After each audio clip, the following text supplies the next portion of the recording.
Hello, नमस्कार, आदाब, सत श्री अकाल, गुड मॉर्निंग दोस्तों। जीएस वाले भैया आपका हार्दिक स्वागत एवं अभिनंदन करते हैं। तो दोस्तों हम लोग यहाँ पर जीएस की फुल प्रिपरेशन कराते हैं। कोई भी आपका एग्जाम हो जिसमें जीएस पूछी जाती है उसके लिए बहुत ही हेल्पफुल क्लास होती है। तो दोस्तों हम लोग पिछले सेशन में पॉलिटी का सेक्शन शुरू कर चुके हैं, जिसमें हम लोग संविधान का रेगुलेटिंग एक्ट, संविधान सभा, संविधान की विशेषताएं, संविधान के विदेशी स्रोत भी पढ़ चुके हैं। पिछला सेशन हम लोगों का संविधान की विशेषताओं पर था। उसके संबंध में हम लोग अब अगला सेशन है, अब इसमें हम लोग जो है संविधान की विशेषताओं से संबंधित प्रश्नोत्तर सॉल्व करेंगे, एमसीक्यू सॉल्व करेंगे। चूंकि तैयारी के दौरान बहुत सारे लोग एमसीक्यू सॉल्व नहीं करते हैं, इसीलिए वो सिलेक्शन से काफी दूर हो जाते हैं। तो तैयारी को धार देने के लिए एमसीक्यूज लगाना बहुत ही आवश्यक। हमारे सिलेक्शन में एसएससी का सिलेक्शन हुआ, रेलवे का सिलेक्शन हुआ, यूपी पीसीएस का हमने इंटरव्यू दिया, उसमें ये सारी चीजें बहुत काम आई। तो वही चीज हम आपको भी बताना चाहते हैं, तो ये सारी चीजें बहुत काम आती हैं। ठीक है, तो दोस्तों अब हम लोग अपना सेशन शुरुआत करते हैं क्वेश्चन आंसर से। ठीक, तो पहला क्वेश्चन है, किसने कहा था कि भारत एक अर्धसंघात्मक राज्य है? अर्धसंघात्मक राज्य पिछली क्लास में हमने बताया था।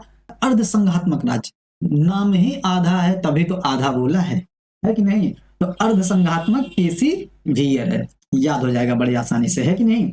अब उसके बाद अगला आ जाता है कि निम्नलिखित में से कौन सा भारतीय संविधान में संघीय लक्षण नहीं है? भारतीय संविधान में संघीय लक्षण नहीं है। पहले बताए थे संघीय लक्षण का क्या है, दो आ जाएगा, केंद्र और राज्य। अब अगला देखते हैं, केंद्र और राज्य में शक्तियों का वितरण है।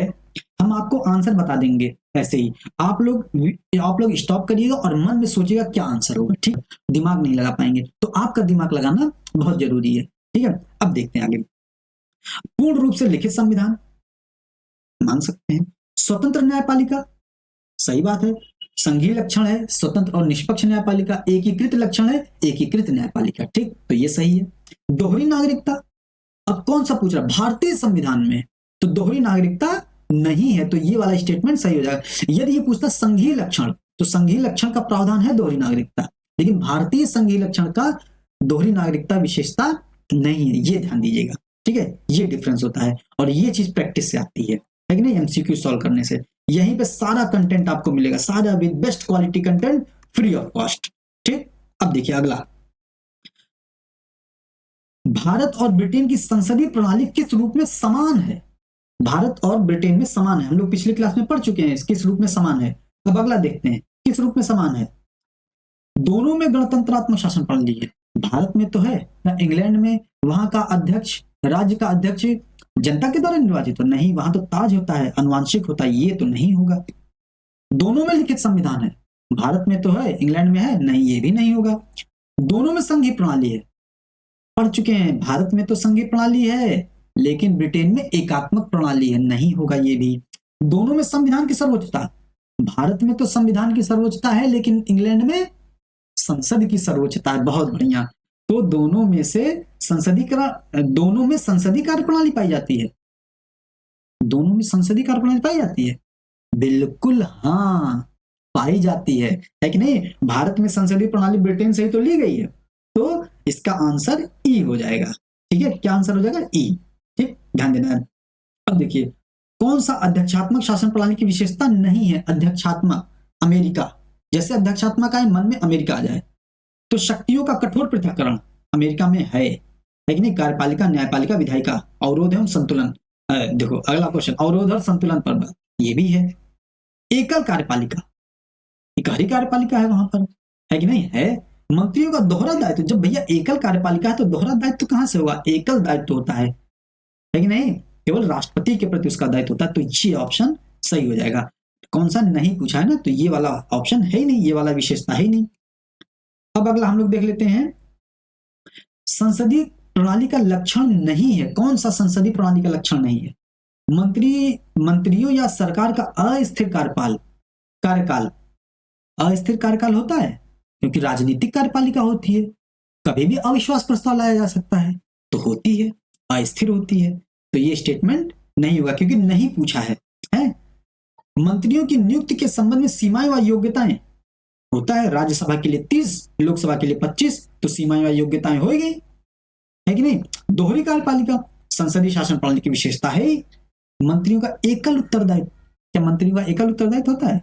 नहीं, व्यक्तिगत रूप से वह राष्ट्रपति के प्रति उत्तरदायी होगा 75(2) के तहत, और 75(3) के तहत सामूहिक रूप से लोकसभा के प्रति उत्तरदायित्व होगा। तो ये वाला ऑप्शन सही हो जाएगा। ये संसदीय प्रणाली का लक्षण नहीं है, क्योंकि दोहरा उत्तरदायित्व होता है, एकल नहीं। अब अगला आ जाता है, बहुत इंपॉर्टेंट है, शक्ति पृथक्करण का सिद्धांत किसने दिया? नया क्वेश्चन मिला, तुरंत नोटबुक में नोट करिए। शक्ति पृथक्करण का सिद्धांत किसने दिया? मॉन्टेस्क्यू ने दिया। इसके पहले क्या था? मैं ही राज्य हूं और मेरे शब्द ही कानून है, लुई 14वां। ठीक है, लेकिन मॉन्टेस्क्यू आए कहे नहीं, ऐसा नहीं चल सकता भैया। व्यवस्थापिका, कार्यपालिका, न्यायपालिका तीनों अलग अलग अंग हैं, तीनों के कार्य अलग अलग हैं, तीनों के लिए एक अलग अलग संस्था होनी चाहिए, है कि नहीं?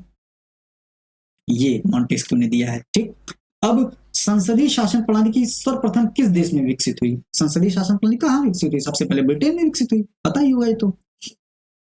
अब अगला क्वेश्चन आ जाता है, निम्नलिखित में से कौन सा तत्व संविधान की मूल संरचना के तत्व है? संविधान की मूल संरचना के तत्व, न्यायिक समीक्षा है, भारत में न्यायिक समीक्षा होती है। स्वतंत्र व निष्पक्ष चुनाव भारत में होते हैं। उच्च न्यायालय की रिट जारी करने की शक्ति, अनुच्छेद 226। हम लोग संविधान की विशेषताओं में पढ़ रहे थे कि अनुच्छेद 32 के तहत सर्वोच्च न्यायालय तथा अनुच्छेद 226 के तहत उच्च न्यायालय रिट जारी कर सकती है। व्यक्तिगत स्वतंत्रता व गरिमा है, बिल्कुल है। जीवन जीने का अधिकार, अनुच्छेद 21, लेकिन नहीं, गरिमापूर्ण जीवन जीने का अधिकार है। तो सभी विशेषताएं हैं, ठीक, संविधान की मूल संरचना में, ये हो जाएगा। अब अगला आ जाता है, बहुत अच्छा क्वेश्चन है ये, देखिए, भारतीय संविधान की निम्नलिखित में कौन सी मुख्य विशेषताएं? अब भारतीय संविधान की मुख्य विशेषताएं बताना है। भारत में क्या गणतंत्रात्मक प्रणाली है? प्रत्यक्ष लोकतंत्र। प्रत्यक्ष लोकतंत्र का मतलब क्या होता है? सरकार के अध्यक्ष को डायरेक्ट चुनते हैं। क्या हम प्रधानमंत्री को डायरेक्ट चुनते हैं? नहीं चुनते हैं। हम अपने नेता को चुनते हैं, हम अपने प्रतिनिधि, हम अपने विधायक, हम अपने सांसद को चुनते हैं। सांसद और विधायक मिलकर के या तो प्रधानमंत्री या मुख्यमंत्री को चुनते हैं, है कि नहीं? तो लेकिन हम प्रत्यक्ष लोकतंत्र भारत में नहीं है, अप्रत्यक्ष लोकतंत्र है। लेकिन हम लोगों के वर्तमान व्यवहारिक रूप से क्या होता है, हम लोग देख लेते हैं, शासन का अध्यक्ष कौन है? मोदी के नाम पे हम लोग वोट देते हैं। लेकिन वास्तविकता में क्या होता है कि हम लोग अपने हमारा जो प्रतिनिधि होता है, हमें उसको देखकर वोट देना चाहिए। क्योंकि क्या होता है, हमारे शासन का कार्य, हमारे लोकसभा, हमारे विधानसभा क्षेत्र का कार्य, वहाँ की स्वच्छता, वहाँ की सफाई, वहाँ का विकास, वहाँ की शिक्षा, वहाँ की व्यवस्था, वहाँ की कानून व्यवस्था किसके जिम्मे में होती है? वहाँ के संबंधित कोई भी गलती होगी, कोई भी गड़बड़ी होगी, तो वहाँ की समस्याओं को दूर करने के लिए संसद या विधानसभा में आवाज कौन उठाता है? या तो सांसद उठाएगा या तो विधायक उठाएगा। तो मतलब लोकतंत्र की विशेषता यही है कि भारतीय लोकतंत्र की विशेषता यह है कि हमें वोट किसके आधार पर देना चाहिए? मतलब हमारा जो प्रतिनिधि है उसके आधार पर वोट देते हैं। लेकिन भारत में क्या वर्तमान में वातावरण है कि हम लोग जो सरकार का अध्यक्ष होता है, हम लोग प्रधानमंत्री के चेहरे के आधार पर, हम लोग मुख्यमंत्री के चेहरे के आधार पर वोट देने की प्रणाली है भारत में। ठीक, तो भारत में सैद्धांतिक रूप से क्या है? अप्रत्यक्ष लोकतंत्र है। ठीक है, ये ध्यान दीजिएगा। महिलाओं के लिए समान अधिकार है भारत में, है। और क्या? संविधान महिलाओं को समान अधिकार देता है। पुरुषों कल्याणकारी राज्य, अनुच्छेद 29 है। सीमित मताधिकार है। वयस्क मताधिकार है, सार्वभौमिक वयस्क मताधिकार है। ये नहीं होगा और प्रत्यक्ष लोकतंत्र नहीं है। अप्रत्यक्ष लोकतंत्र तो भारत में 1, 3, 4 हो जाएगा। तो भारत में ऑप्शन डी सही हो जाएगा। ठीक, ये ऑप्शन हो जाएगा सही। अब अगला देखते हैं क्वेश्चन, संविधान के संदर्भ में निम्नलिखित कथनों पर विचार करें। तो भारतीय संविधान एक जीवंत दस्तावेज है, क्योंकि भारतीय संविधान ने ही वो वाली रीति अपना ली है कि हमें समय को देखकर ही नित्य चलना चाहिए, बदले हवा जब जिस तरह हमको बदलना चाहिए, इसीलिए 105 संविधान संशोधन कर दिए, है कि नहीं? तो जीवंत दस्तावेज है। संवैधानिक बात की एक से अधिक व्याख्या हो सकती है, क्योंकि पहले जो निर्णय जिस आधार पर पहले निर्णय दिया गया है, 20 साल 50 साल बाद उसी आधार पर निर्णय कुछ अलग हो सकता है। समय के अनुसार संविधान में संशोधन किया जा सकता है। भारतीय संविधान कठोरता और लचीले का उचित समन्वय है, सही बात है। तो इसका ऑप्शन सी हो जाएगा। ठीक, यह ऑप्शन हो जाएगा। ध्यान से आप लोग देखिएगा, करिएगा।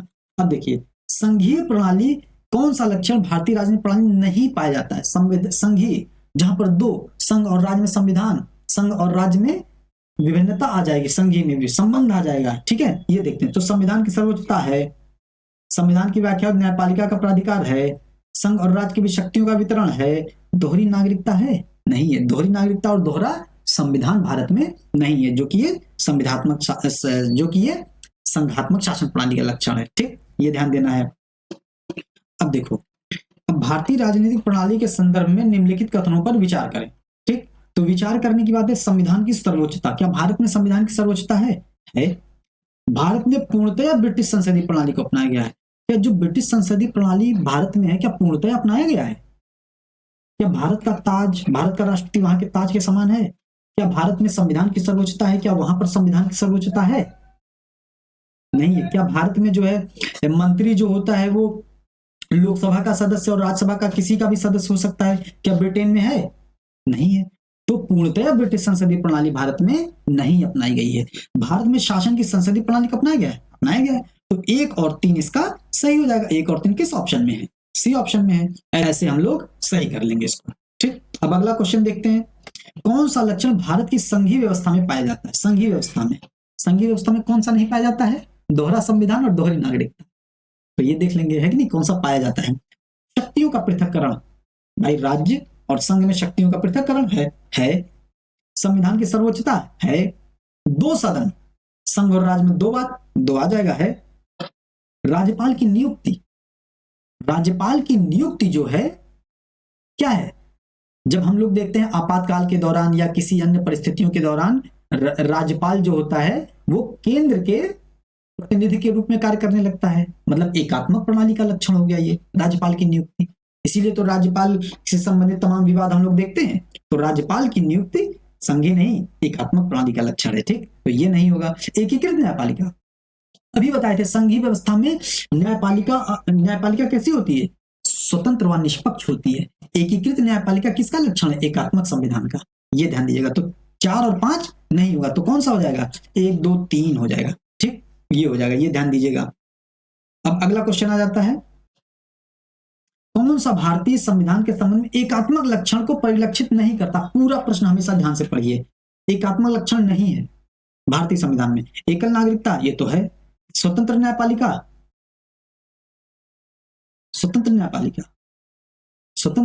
नहीं है। एकात्मक लक्षण के लिए एकीकृत न्यायपालिका होनी चाहिए। स्वतंत्र एवं निष्पक्ष न्यायपालिका संघीय विशेषता है। ये ध्यान दीजिएगा, बहुत कंफ्यूजन होता है इसमें। ठीक है, एकल संविधान एकात्मक लक्षण है। आपातकालीन प्रभाव, अभी पिछले क्वेश्चन में देख चुके आपातकालीन प्रभाव। ये आपातकाल में क्या होता है? केंद्र सर्वस्व हो जाता है कि नहीं? तो ऑप्शन कौन सा हो जाएगा? बी इसका आंसर सही हो जाएगा। ठीक, इसका ऑप्शन क्या हो जाएगा? बी सही हो जाएगा। स्वतंत्र न्यायपालिका संघीय प्रणाली का लक्षण एकात्मक का नहीं। अब अगला देखते हैं, भारतीय संविधान को विशालतम एवं वकीलों का स्वर किसने कहा?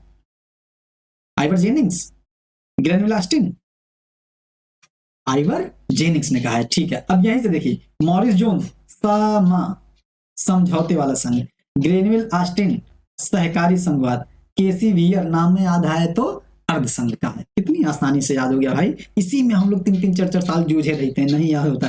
ऐसी बहुत सारी चीजें आपको बताएंगे। पूरा जीएस ऑन द टिप्स होगा। Polity with quality, history with mystery में बहुत अच्छी तरीके से हम लोग पढ़ेंगे, है कि नहीं? अब देखिए आगे, अगला क्वेश्चन देखिए, भारतीय संविधान को समझौते वाला संघ, मॉरिस जोन्स, है कि नहीं? आ गया। ग्रेनविल ऑस्टिन सहकारी संघवाद, आइवर जेनिंग्स शक्तिशाली केंद्रीकरण वाला भारतीय संघ, और विशालतम संविधान व वकीलों का स्वर्ग कहा। वियर नाम में आधा है तो अर्धसंघ कहा भारतीय शासन प्रणाली को। ऐसे याद हो जाएगा।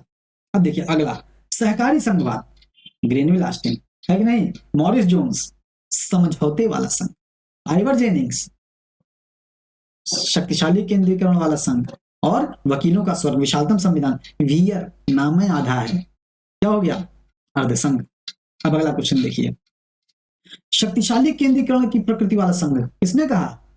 आइवर जेनिंग्स ने कहा। बाकी तो अब आपको याद ही हो गया होगा।